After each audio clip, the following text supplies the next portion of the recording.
Subscribe now and press the bell icon. Never miss an update. Hey guys and welcome to the Bright Future of One Learning। तो आज हम बात करेंगे A and the यानी articles की।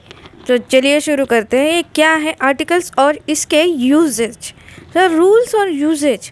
A is used in front of countable noun and those who starts with a consonant sound।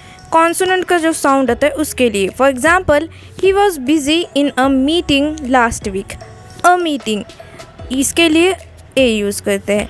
Now an किसके लिए? An is used in front of countable nouns and those who start with a vowel sound. Vowel के sounds होते A E I O you, उसके sounds उसके लिए use होते। For example we have like this, I met with an accident last week। I met with an accident last week। and जो है वो accident के साउंड के लिए यूज़ किया गया है।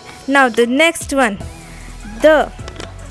तो the जो है वो किस लिए यूज़ किया है? The is used in front of specific nouns। It is used to describe someone or something specific or unique, which is specific and unique। उस नाउन के लिए ये यूज़ किया जाता है।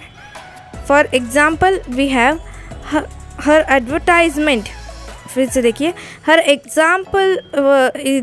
Advertisement was published in the English newspaper. The के बाद ये नाउन है, इंग्लिश न्यूज़पेपर एक स्पेसिफिक वर्ड है। Now this was about articles. Subscribe for more. Thank you so much. See you in the next video.